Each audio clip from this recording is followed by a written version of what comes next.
Mutema mabe ba yayo baleka liboso. Pardon? Mutema mabe ba yayo baleka liboso. Ya muté sala moitié qui changer. Papa Zara le même. Fali Poupa Aigle. Kombe kombe. Na ba kombo tu ba bengaka yo.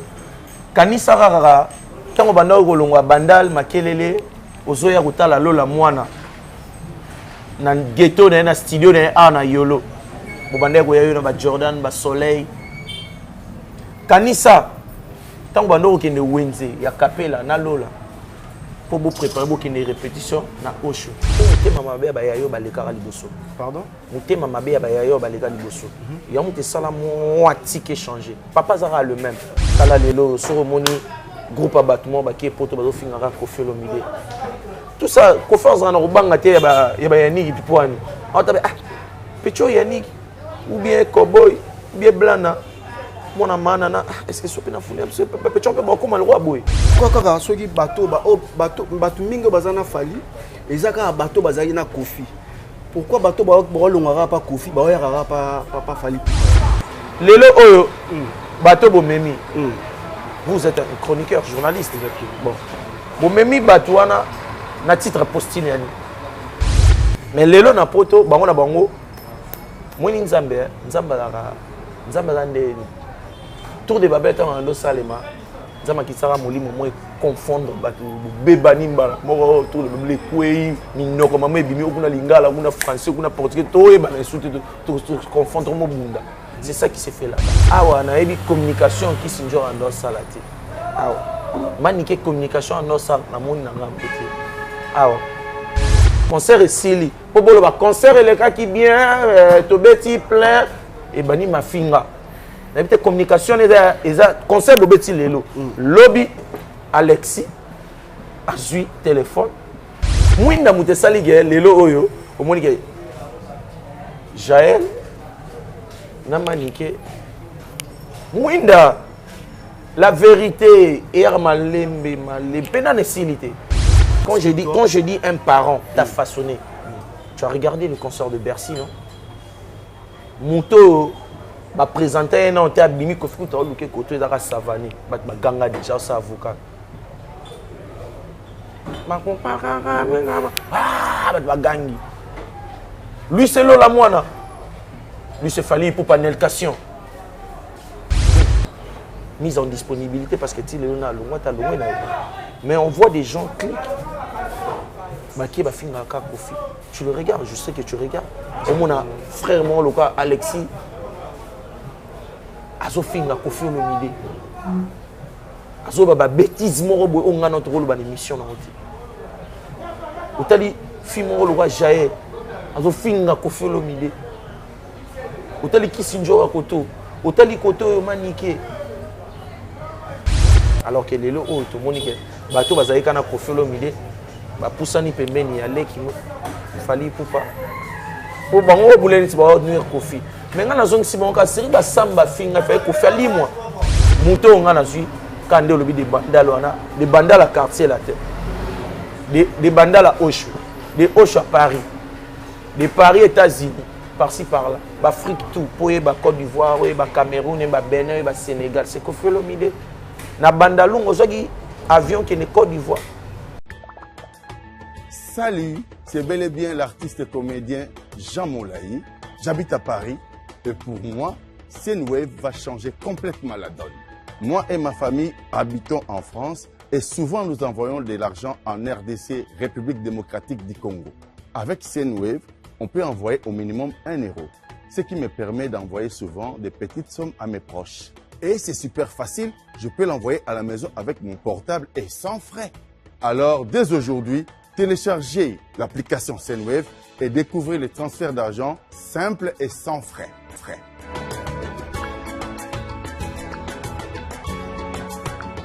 Grâce au code promo Congo Mokili, vous pouvez bénéficier de 10 € lors de votre premier envoi.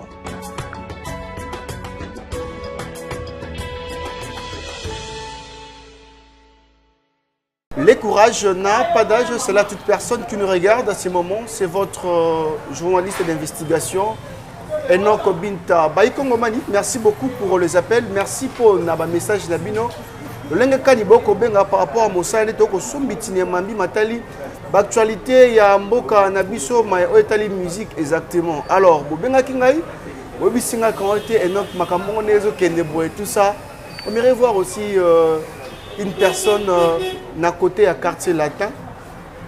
Pour pas passer ça point de vue par rapport à la musique na biso mboka nego kende. Ah bah non, je dois chercher une personne qui a une tête bien faite, une personne qui ose réfléchir à la hauteur. C'est pas seulement prendre une personne pour commencer à injurier, dire de n'importe quoi et tout à la télévision. Vous voyez qu'il n'y a pas l'anga, Bablo Rabon et les raté. Alors aujourd'hui, mesdames et messieurs, j'ai réussi pour vous. Il y a Nico, Dindo, Moko, il y a Soldat, il y a Kofi, Olomide, Quadra, Koraman, Yannick, Indo, bonjour. Ouais, bonjour mon frère, bonjour à tout honneur, à tout seigneur. Je m'en vais directement à saluer mon boss Dobolo King. Pour le respect, je peux enlever mes quartiers. Donc je salue mon boss Kofi Olomide, légende, Lingene, patron, boss Amboka, bosseur. Papa Abaksara implique chaque jour à la Mouka Abaksara, toujours implique dans Maël Nzambe. Je te salue en provenance là où vous êtes. Et je salue toute l'orchestre quartier latin. Et je profite aussi de saluer mon frère Tchala Tchalabi en direct de la Côte d'Ivoire. Je sais que le 31 décembre, ça va, Bardon va faire la fête à Abidjan. Et je salue tous mes frères au Balinganga. Il y a Willy Pensien.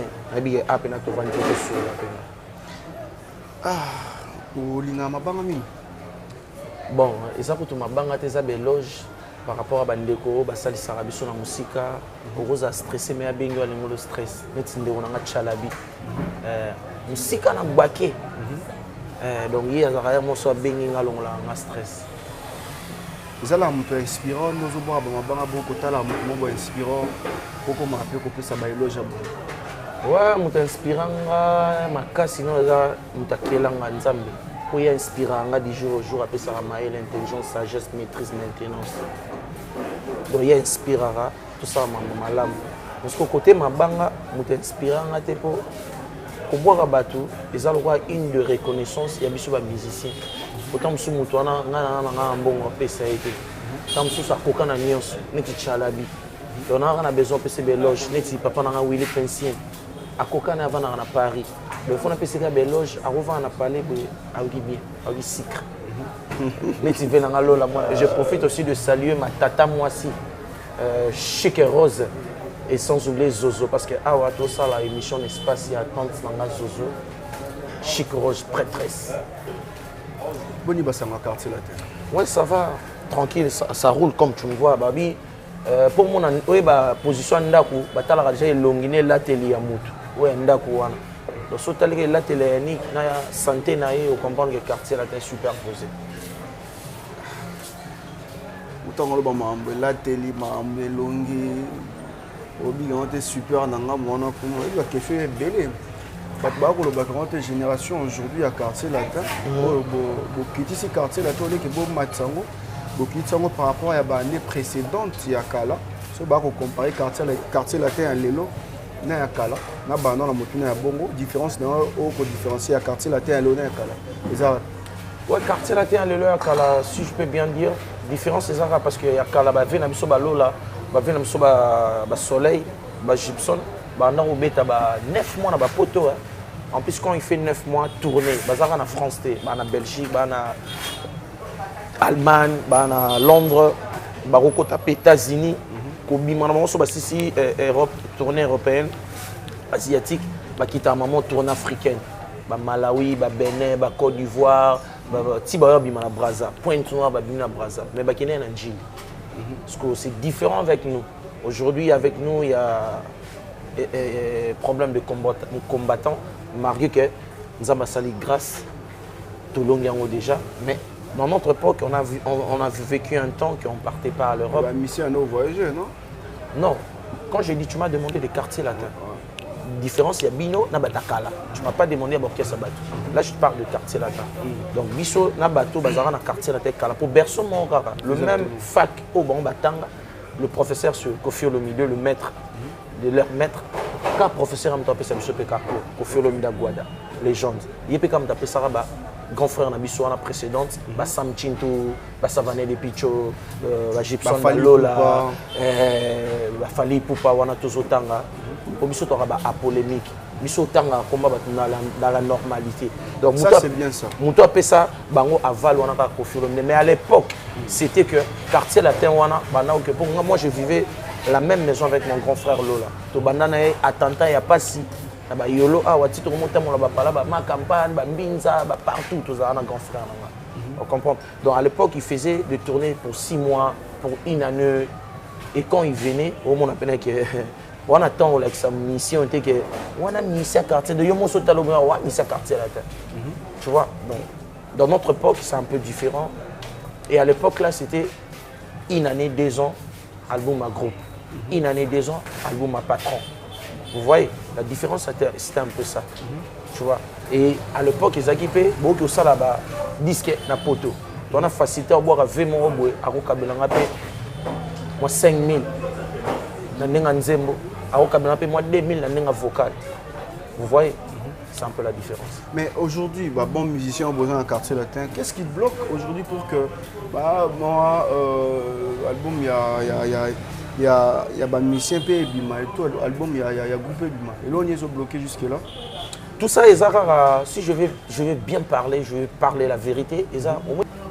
Papa m'a boti biso belé. Ok, dans un cas. Papa ça va le même.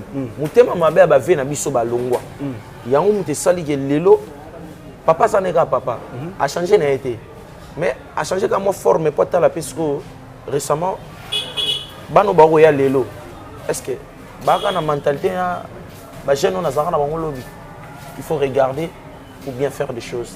Il ne faut pas faire des choses dans la précipité parce que hier, papa Sagi m'a appelé la précipité. Tout le monde a sorti. Et aujourd'hui, avec nous, il y a des bons chanteurs. Quand vous suivez Légende, il y a des frères qui ont chanté. Premier volume. Il y a des chansons. Il y a notre frère Cowboy. Cowboy, il m'a dit Chiboles.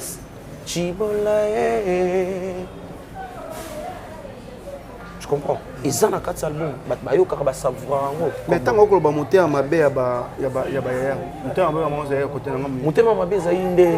papa Zaki na amour au foula. Balo la tang bakotaki, ba oume la terre. Ba sala 2 ans, 3 ans pour qui poto. J'espère qu'il y en a moi, ba qu'il y en a d'Afrique d'ici, ba que kutana Michael Jackson personnel. Ba ju ba Kora. Kolongo na ba sali disque na kinité, c'est disque en Afrique d'ici. On comprend. Basali disque en Afrique du Sud. Kolongo Afrique du Sud, qui Bercy, Salamounene. Vous voyez, Beti Salamounene Makasi. Ok, tu belende bazaki, on a maîtrise à Basalo, tu fais pas on a LC. Vous comprenez? Madeleine, mais qui n'a pas un Salamounene mythique. C'est la première découverte. Et c'est différent. Maintenant, que le quartier latin, besoin un message analyse beaucoup ça. Non, analyse c'est que je peux faire mission pour mon quartier latin parce que quartier latin a toujours le même quartier latin ont mené, quartier latin les gens là Mwinda, quartier latin les gens là maman Bele, quartier latin Lelo fit avec Diamond, quartier latin Lelo fit avec Kofi Davido, c'est un quartier latin. OK. C'est quartier latin. Il a Koffi Olomide et son quartier latin. Sur clip, il y a des Diamond. Tout non ça on a Tanzanie. Là je suis là. Na 4 clip on a ta complet veste jaune. Tout ça on a Tanzanie. Puis na gangi ça bateau. Puis clip ça il y a quartier latin. Fit Koffi Olomide Diamond. Maison ya Diamond c'est ça la clip on a. Biso zongi na biso ba ko kata pe partir binaki. Mais ton batio ba ebike pourquoi le boss Samboka et quand tu as exhibé au Gang Spé Bateau en pleine scène à clip. Donc ça fait partie du quartier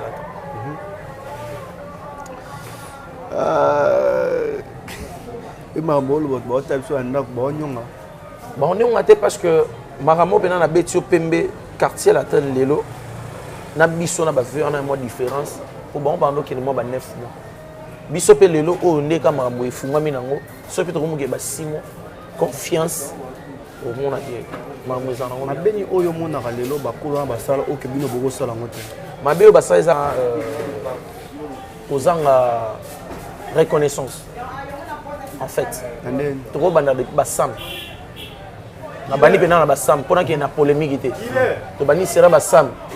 Sera basam et alors on comprend. Sera basam o basala biso tout et puis balonga bango tout bolongo na bino pe na kimia te bomosala banzembe ya kofinga papa alakisa bino ba Olympia papa asalaki bobeta baloa bayeba bakombo na bino bilongi na bino papa mema bino États-Unis. Vous voyez que là où ça fait mal. Et ça, on peut président pas citer. Na bimisi bana mo ba otisa mo ba mbinza, na orchestre mo na mbinza, ba na quartier latin. Ba toucho bazaki na ngona ba orchestre na monter ba bakisi on chenga. Et après bolongo na bino na kimiate, vous faisiez des chansons pour m'insulter. Tout ça fait mal. Tout le monde époque wana. Tout une époque il y a ba Lola Moine. Il y a des gens qui ont quitté. Époque il y a ba Fali Poupa, ingratitude ya makasi. Quand il y a des gens qui viennent à Samba Salade, nous comprenons rien. Les Sam de Ande Bafinga, bateau balongo, il faut pas choper ma il faut pas fingate. Mais bon, on peut pas continuer na hypocrisie, mais ma finga. Tala lelo cérémonie groupe abattement ba qui poto bazo finga ka Koffi Olomide. Tout ça, confiance en Robanga te ya Yannick Pipouani. On tabe ah Pecho Yannick ou bien Cowboy ou bien Blana. Mon amana, est-ce que c'est un fou? Tout ça, ça fait peur. C'est un parent.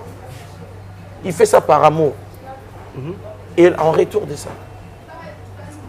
Maintenant, on a ingratitude d'un côté à Fali. Ingratitude parce qu'aujourd'hui, il y a Fali pour pas. Exactement, parce que jusqu'aujourd'hui, il fallait continuer toujours à commissariat Koffi Olomide, peu importe, peut-être le Canada. Dans l'hypocrisie. Dans l'hypocrisie, il faut bien le dire. Quand je dis un parent t'a façonné, tu as regardé le concert de Bercy, non? Mouto m'a présenté un an, tu as bimi Koffi Olomide, tu as côté d'Ara Savané, tu as ganga déjà, c'est avocat.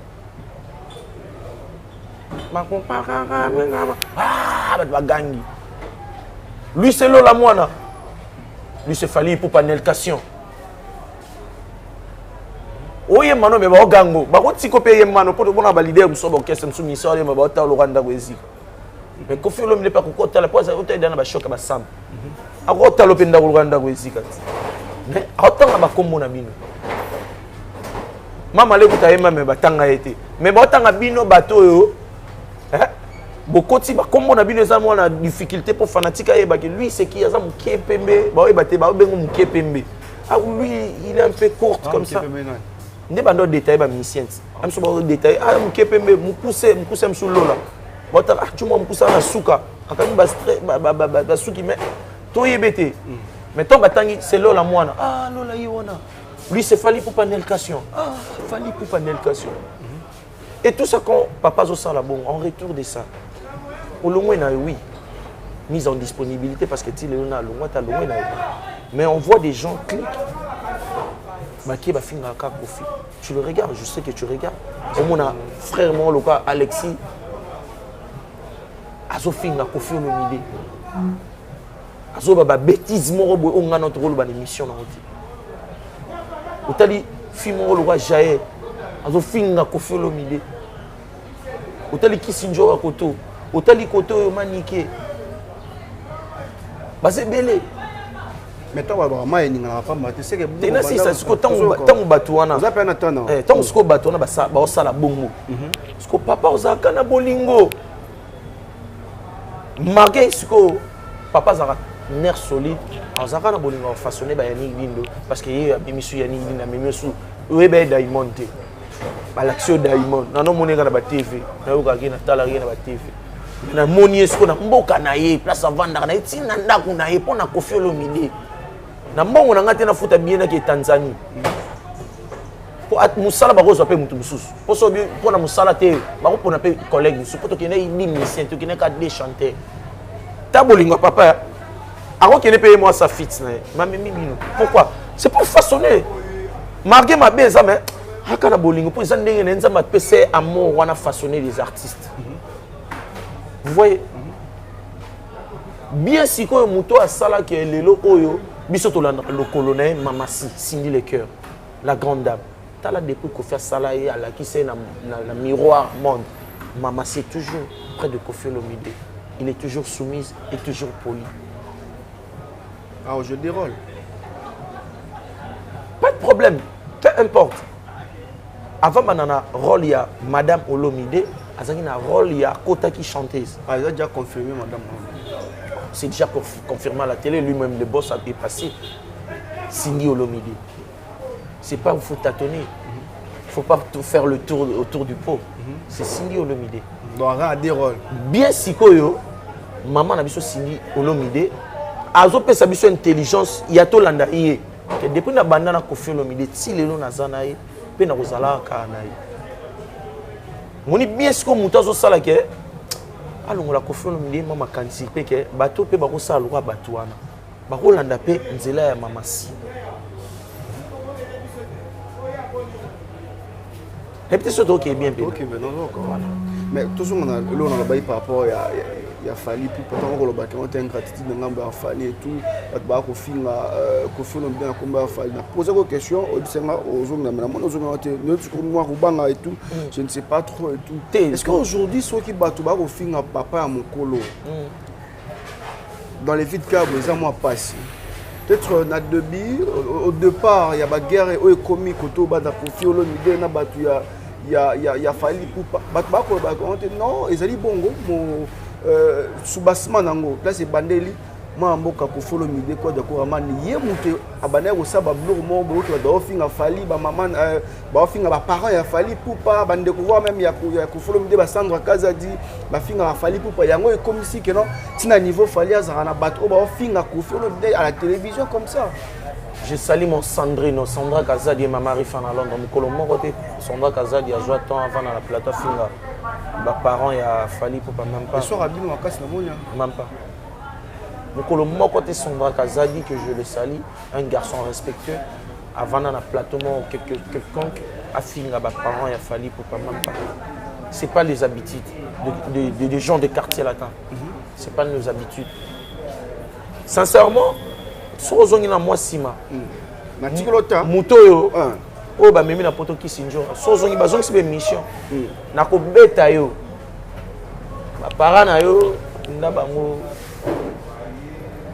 na comprendre na ba YouTube so talis otalis kisinjo na ba mission précédente tant azonga quartier latin ye mo aloba ki on tant akepa Fali abi il y a 90% ya marambatinda bisoté 99 un quart de la mission et où tu as 99 et la ramon a yara nango quand il y a les cités Fali pour passer par Koffi Olomide qui l'envoie le monde mission ça la mission au titre de boss à Talibou à rectifier le moment monsieur pas à Tali à mon SCP dans le abi pas ça na la voya na TVT na lo ba Koffi local et Fali local.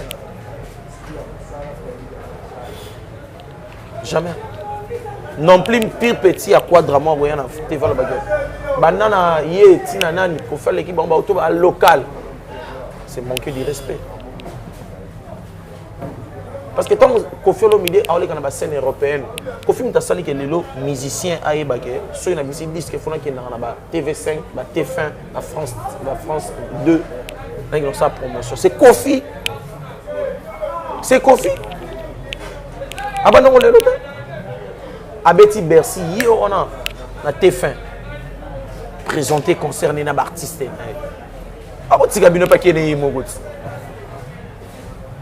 Aujourd'hui, il y a tout le monde qui suit. Mais maman malam to lo bango.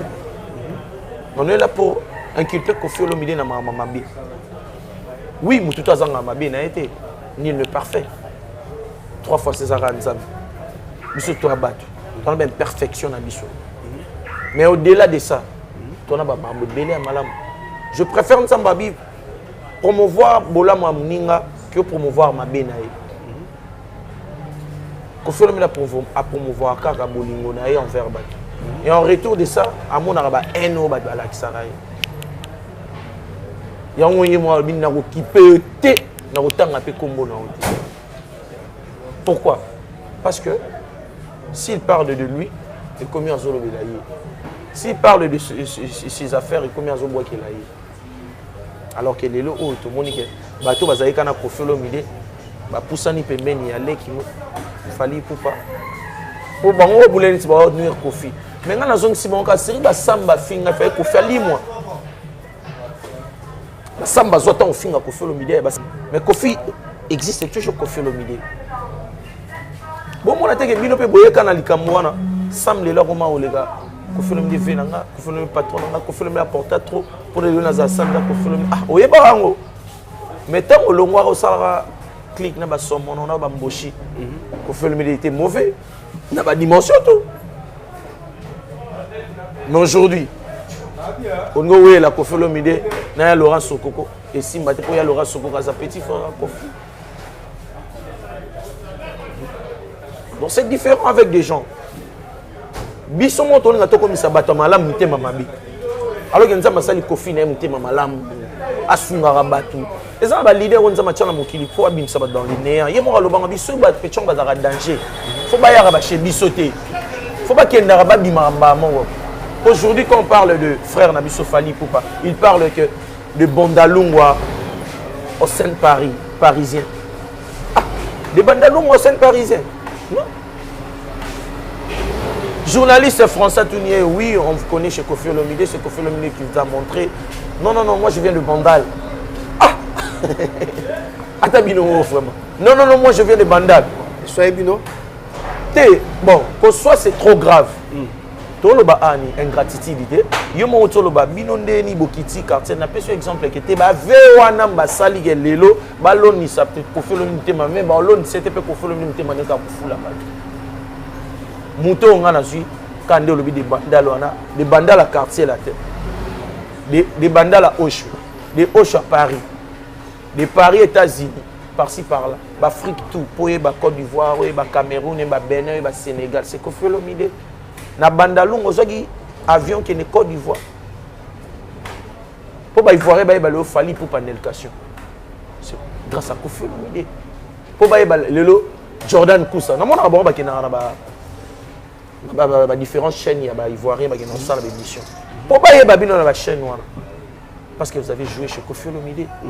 Si vous n'avez pas joué chez Kofi Olomide, Babinota, Netsinga Bonga, Yannick Dino, na beta na quartier la tente, na lo baké de lemba à Mokili Lelo, et Simbita. Beno ba de yolo, et Simbité. De quartier latin, aujourd'hui je suis ce que je suis. C'est grâce à le bon Dieu a donné la mort à Kofi Olomide de me faire propulser à la scène internationale. Mais pourquoi Kaka Bato Bazara na Kofi? Et là, ils ont posé problème. Niki bougez, pardon. Ouais. Pourquoi Kaka Sogi Bato Mingo Bazana Fali et Zaka Bato Bazari na Kofi? Pourquoi Bato Bazara pas Kofi? Bazara pas Fali Poupa? Je cite les noms. Aujourd'hui, il dit Badi Ato Azad directeur marketing et pas Fali Poupa. Il filme quoi? Il y a quartier là. Alongwe, Azalagi. On a mon nom Azalagi. Azalaka na quartier latin parmi ba bureau à quartier latin à Kali. Azara bureau, Azalaka ba pire petit à Kofi. Exactement, pas de problème. Azara ni pour se rendre ba sipo jazz. OK. Tu vas battre béni. Qui Sinzora récemment à Outa aux na quartier latin a commis pas Fali Poupa. Toi et Soussou. Kondiani il y a elle Kondi protège. Ah, vous voulez y aller là. Il y a beaucoup de bateaux à Kofi, on n'en parle même pas. Mais aujourd'hui, à Kofi, on a Fali Poupa. Et là, on a les autres qui me seront battus pour mener à Kofi Olomide. Et vous savez, c'est pourquoi? C'est pour nuire Kofi Olomide. Non, c'est toujours comme ça. Et là, les autres qui me seront pour mener à Kofi Olomide. Non, et là, qui me seront Kofi n'est pas un zombie, Kofi n'est pas un thriller pour dévorer des gens. C'est seulement. Non, Kofi aujourd'hui Fali Poupa et tout. Toi-même, tu as la réponse. Non, on a posé question dans la réponse. C'est lui qui veut noyer son chien, la kiss de rage. Tu as une réponse. Tu ne comprends pas pour bien m'imposer dans ma finga. Dans le terrain. Mais on a tiré côté. Il faut qu'il y ait un côté pour tirer côté bien. Il faut que ma côté à gauche. Côté pe na à gauche. Est-ce que baza la capacité ya ko yambanga ko apesa nga aval na tirara na droite? Oui, ba na aval na ye. Vous voyez? Po bino bolongwa kuna po boya côté quoi. Noko keno pe côté mususu. Po bi ke côté ba opesa nga aval na finga. Je regardais un live. Lelo oyo bateau bomemi. Vous êtes un chroniqueur, journaliste. Bon. Bomemi Batouana, na titre postine. Communicateur. Hein? Communicateur a fallu pour. Communicateur, non, comprendre. Communicateur, c'est comment? Vous expliquez, non? On a habité communicateur, on a habité communicateur. Non, titre, bon, on voit communicateur, il a fallu pour. Communicateur, comment? Pour communiquer. Exactement. Par rapport à l'activité, il fallait aller en arena, ou à Zamutaliboso, à Betty. Déjà pour ça, j'ai le choix de l'objet d'un musicien. Un musicien. Un chroniqueur.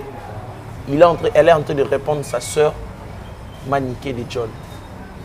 Abinga Naya Mutamalobate. Naya musicien. Est-ce que vous m'écoutez? Naya chanteuse. Mais tant que moi on est dans la live mafinga.com. Mais lelo na poto bango na bango moi ni nzambe tour de Babel dans Los Salema nzama kisara molimo moi confondre batu bebani mbala moko tour de Babel kwei minoko mama ebimi okuna lingala okuna français okuna portugais to e bana souté to confondre mo bunda. C'est ça qui s'est fait là-bas. Parce que la force de Dieu avec Kofi Olomide, 13e apôtre, il a pas mbatté. On a rappelé 13e apôtre, il y a Jésus. Jaël a dit déjà, il est un chanteuse. Vous me disiez, Baba communicateur. Bon. Ah ouais, on a eu communication qui s'est en nos salati. Ah ouais. Manique communication en nos salati, na mon nangam petit. Ah ouais. Kunape, en pleine arène, communicateur. Arène est bête, man. Il y a eu kanga coin kuna. Il y a eu kanga coin kuna. Tu n'as public. Bon, senti depuis le concert résonné dans le premier concert ou depuis Bamabani, bon senti ça là ta micro baladeur. Ça s'est fait non. Méconnaissable dans le concert. On n'a pas même vu les gens là. À taper même le podium, à taper même tout le monde a bureau, tout le monde a bangout. Tout le monde a joué Bakita. Directeur aux autres, Benda Banga Sangisa Bango, Luka Mbongo, Baluka prière au Tchana Thompson. Après c'est Bango coachman. Coachman, tu évites sur mafinga.com. Pourtant, quand coachman est ici, mafinga.com est banni. Concert est ici. Pour le concert, les cas qui bien, tu bêtis plein, et banni mafinga.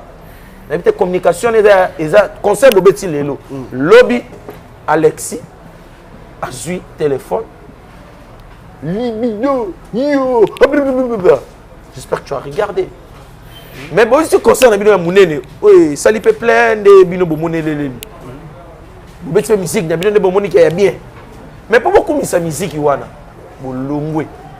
Yo yemba pour insulter. Est-ce que tu es un communicateur pour insulter des gens?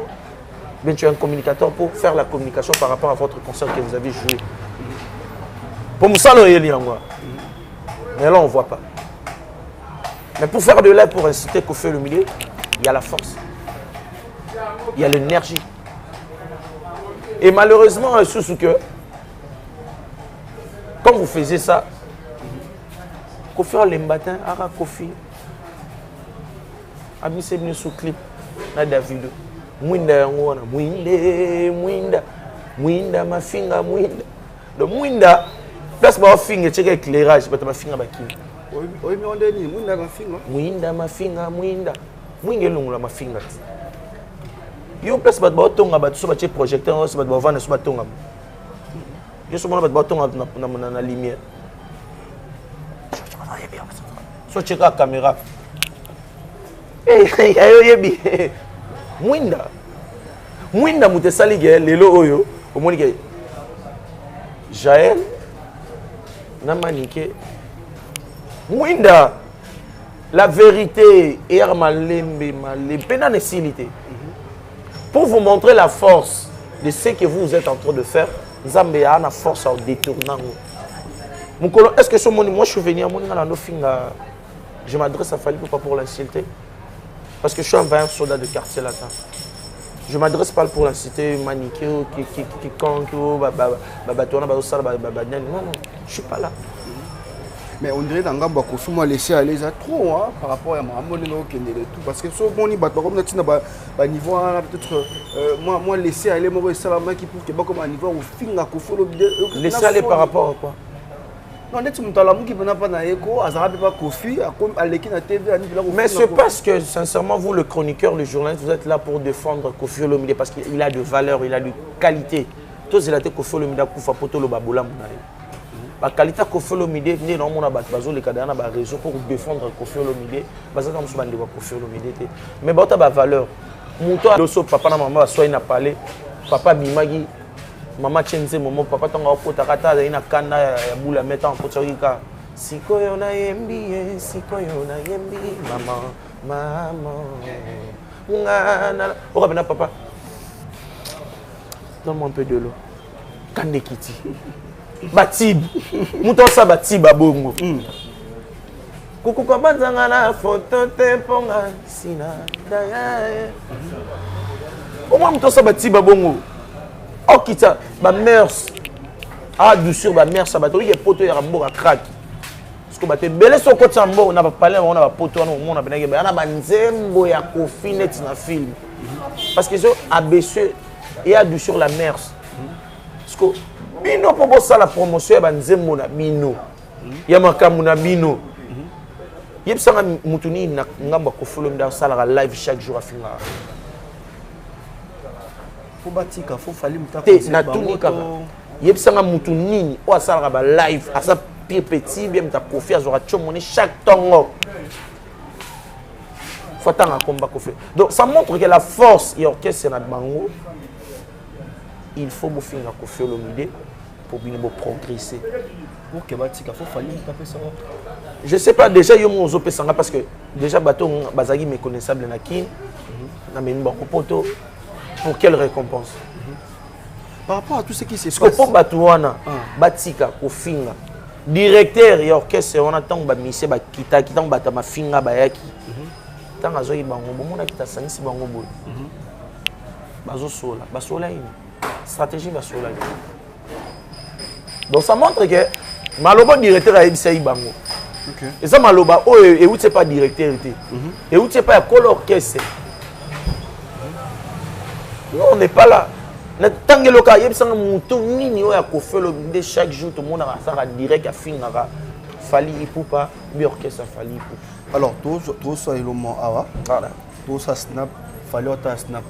Voilà. Ce que vous pouvez conseiller par rapport à l'ingé maraba guerre entre yé na papa ne. Donc il y a zo le belo temba ba ko finga, bazarana ba ko finga papa ne. Pour le bani nzutse. Fali Ipupa aigle. Kombe. Aba kombo tu babengaka yo kanisa kaka tango banda kolongwa bandal makelele ozoya kotala lola mwana na ghetto na studio na na yolo bobanda ko yayo na ba Jordan ba Soleil kanisa tango banda okende wenze ya kapela na lola pour vous préparer pour une répétition na osho ce qu'on a mwana tout ça au kanisi lelo kenda sou wenze te j'espère. J'espère que le lot jamais au qui attend dans bureau pour qui attend marché moi à Bandalungu. Jamais. Pour Nanine, pour les lots comment Fali pour pas Koffi Olomide comme ça Fali pour pas. Ce que moi je peux dire dans la politesse que Koffi Olomide nous donne, dans la politesse que mon papa père son âme digne de m'a fait passer sur le banc de l'école, je peux pas venir t'insulter parce que tu es un frère de mon frère. Lola Moana. Nous sommes ensemble. Mais le lot sogi oyo ozo batu. Baba na ofingara. Koffi Olomide, moi je vais regretter. C'est un conseil en tant qu'un petit frère, je peux te dire que ma casse y a reçu là-bas tout visa pour qu'il ne poto. Et ça ma cassité pour que ça va moins esprit à finir Koffi Olomide. Tu es là, tu es mieux placé. Il y a rien qui s'abattu non. Moi quand on le respect, il y a hypocrisie, il y a hypocrisie. Mais moi je vais demander que l'on a hypocrisie, l'on a robanga. Zaka yo ça musana yo pour Koffi Olomide calculer jamais na ninga mabe. J'espère qu'à sopela oka ba fleur nzira no eza malamu pour mukolo moko te okomaka mwana ya madiata ozarara mwana biologique musicalement parlant ya Koffi Olomide. Merci beaucoup Enik Tokomi Bongo Nasuka ya émission mot de la fin dans le programme à quartier la puis nous allons nous séparer. Ouais, mot de la fin nga ezara que je remercie le bon Dieu parce que c'est lui qui est le maître des temps et des circonstances. Quant à moi, je dis bon courage à mon boss, Koffi Olomide Quadra Koraman, légende Lingene. papa ya bana ebele papa azosala kaka bana tilo na ajo azana ye azo encadrer kaka bana mpe azobakisa mayele. Courage à toi mon papa. Nous tes soldats, tes vaillants soldats, on est toujours derrière toi pour te soutenir dans la prière, moralement, physiquement, spirituellement, pourquoi pas, on est là. Donc quant à moi, on appelle si batuto balinganga mbote. Ba programme na biso, na bi que le 30 décembre, Kofi Olomide l'a déjà dit, aux en Côte d'Ivoire pour festiver avec les Ivoiriens. Et le programme c'est bien Dubaï et Sali. Donc neto sur la mouvement comme ça moi déplacement moi à Kenya à la minute. Donc je sais qu'on est là. Quant à moi on appelle Skaya Willy Pension Beauté, on appelle si Lili Nana Lili. Après la jolie, c'est la plus belle. Lili Nana, la plus jolie, je te salue et je salue tout. Numéro dans contact, il y aura plus de 143 81 58 86 459. J'espère qu'elle est là, je ne vais pas insulter. Parce que nous, on est bourré du talent. On a la sagesse, on a l'intelligence, on a la disponibilité, et on a la maintenance et la maîtrise de savoir supporter tout ce qui se passe devant nous. Quant à moi, on appelle ici Adosenga, Maître Sengi, qui est en Suisse, on appelle ici. Sans oublier grand frère Nangalo Dindo Mbote. Massa Nangaï, Joseph Malouka, ma location, papa Bissomba Somba. Chic Rose, prêtresse, ma tata, je te salue. Et je salue toute la famille Dindo. Je salue ma soeur Diane Dindo, en provenance de Sud-Afrique.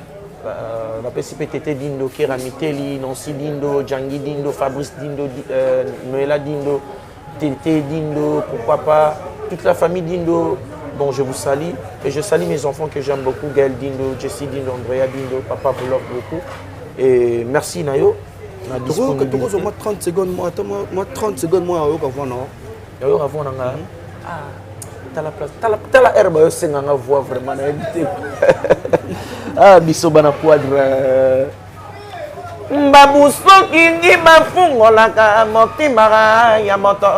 Mais pas si naye ma pesa na yonso ki okoka korasime yango janolo matagiza chimanga ya mike kuba na shigo tumba igo tanzambi gigi tsranda yi solange ki sota na nugato mama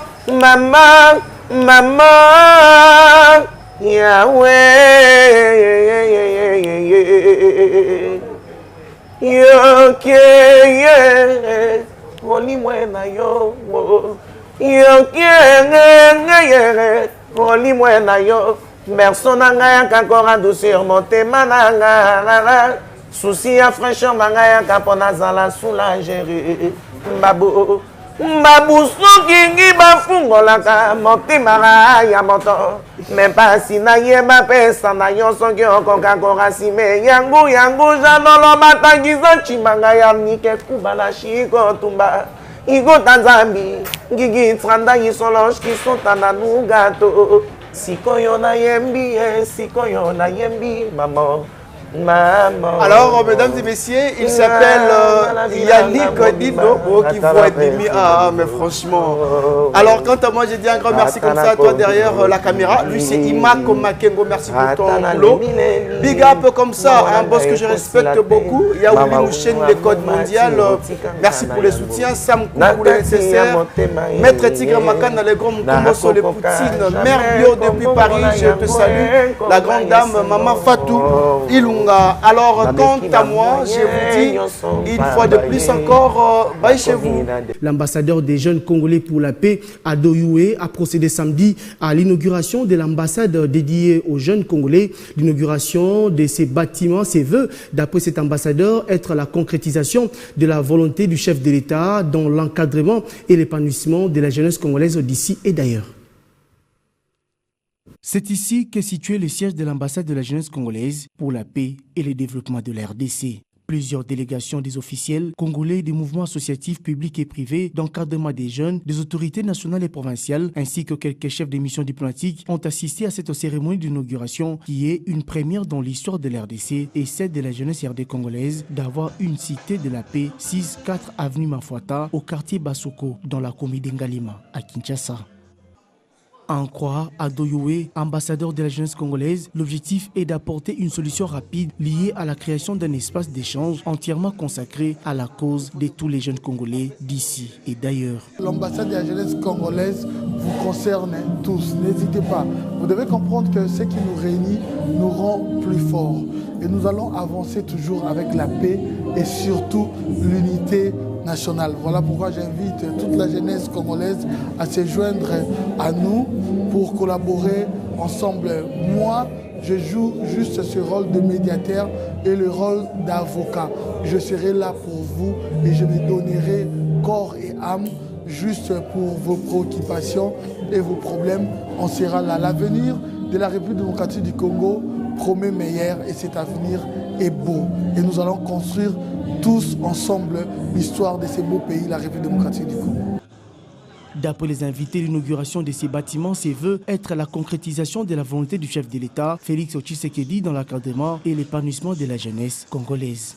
Et je déclare donc en ce jour inauguré ces bâtiments qui est dédié à la jeunesse et j'invite toute la jeunesse congolaise à fréquenter cet endroit parce que nous mettrons à la disposition de ces lieux toutes les informations et toutes les opportunités pour la jeunesse, mais également que nous tous nous puissions travailler à côté de nos autorités militaires et sécuritaires sur la question de la paix pour notre pays. Projet, ne restez pas ces jeunes-là qui est en train de murmurer, de pleurnicher à tout moment. Essayez un peu de penser à quelque chose à faire et puis voir l'ambassadeur. C'est l'ambassadeur qui vous fera la voix pour voir le ministre qui peut peut-être concrétiser votre projet. Mais c'est un plaisir, c'est une fierté aujourd'hui d'avoir ces très beaux cadres qui désormais pourra recevoir des doléances, recevoir quelques problèmes que nous avons nous jeunes. Donc je dirais coup de chapeau. Depuis sa nomination au rang d'ambassadeur de la jeunesse pour la paix en RDC, ce digne fils du pays se démène grâce à l'action coordonnée du ministère de la jeunesse à faire les lobbying et plaidoyer pour l'épanouissement de la jeunesse et son implication dans les processus de prise de décision dans les institutions étatiques.